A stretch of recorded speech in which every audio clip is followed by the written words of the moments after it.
How can it be that Africa is the richest continent on the earth and our gold is mined by De Beers?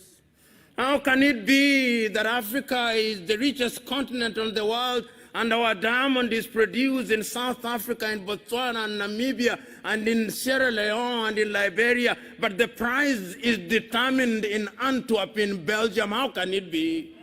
How can it be that Africa produces cocoa in Togo, in Cote d'Ivoire, and in Ghana, and chocolate is then made in Switzerland and in Belgium, who have not even a bush of cocoa? How can it be that tea is produced in Ethiopia and in Uganda and in Kenya, and when it is taken to the United Kingdom, they now call it English tea? How can it be? How can it be? How can it be? How can it be that coltan is mined in the Democratic Republic of Congo, but not a single African country makes a mobile phone? How can it be? How can it be? It can only be because we have allowed our minds to be captured. It can only be because we have allowed ourselves to be spiritually confused. Can only be because we have allowed ourselves to be slaves of others. And the God that we worship, knowing that we are confused, has turned his head on the other side, so that when we pray and fast, he does not listen. Or if he listens, he does not care. He's waiting for us to realize ourselves so that we can worship in truth.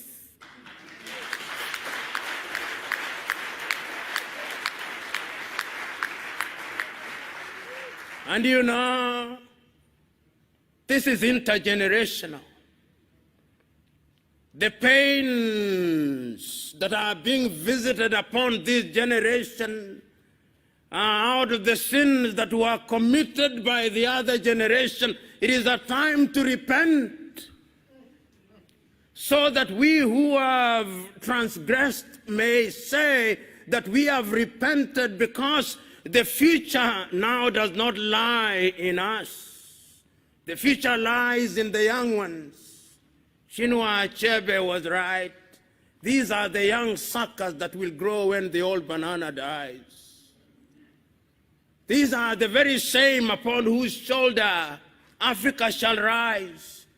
Your duty and my duty is to plant the tree in the knowledge that one generation plants a tree, another generation waters the tree, another generation prunes the tree, another generation enjoys its shade. That is our duty. So this morning, we are not here to say new things. We are only here to remind ourselves that in the beginning there was God, and that God created man, and that man, I suspect, was an African, and that man could not have been anything else but an African. Why I suspect so? Because all creation says that man came from the earth, and as I said, the earth is either black or brown. So in the beginning there was an African, and in the beginning there was a spirit into which that mold was made alive, and that spirit was God. And I suspect that God gave us intelligence, and I suspect that God created Africa where it is in the very middle, because the very middle, the very center is the fulcrum, and that is why I suspect Africa is where it is. Enjoying not too much cold, enjoying not too much sun. It is in the middle. It is indeed life measures as it should be measured. And that is why I suspect in his divine wisdom he put all the minerals in Africa. If it is not gold, it is coltan. If it is not coltan, it is iron ore. If it is not iron ore, it is copper. And he does not stop there. When he was distributing rivers and lakes, he ensured that Africa had the best of lakes, the best of rivers, and he did not stop there.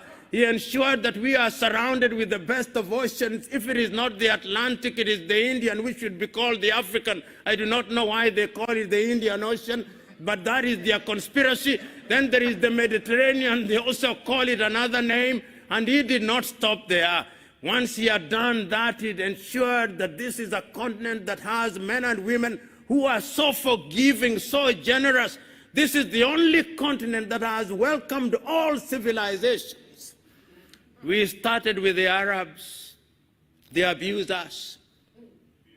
Then came the Portuguese. We welcomed them. They abused us. Then the Dutch came. We welcomed them. They abused us. Then the Italians came. We welcomed them. They abused us. Then the Germans came. We welcomed them. They abused us. Then the French came. We welcomed them. They abused us.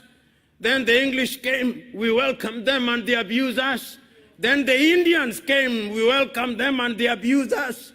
Then the Lebanese came, we welcomed them, they abused us. Now the Chinese are coming, we are welcoming them and they are abusing us. We must stop this. And we can only stop this through self-realization. And that is why when I conclude, I must conclude by making reference to a great African, Ante Cheikh Diop of Senegal, who, writing in his book, The African Origin of Humankind, Myth or Reality, says, this is a problem that can only be solved through aggression. And I'm telling us, this is the time now for Africa to rise. Africa will be great. Africa must be great, and it will only be great if we choose to spiritually decolonize our minds, our hearts, and culture, because it is only then that Africa will be a great continent. God bless you.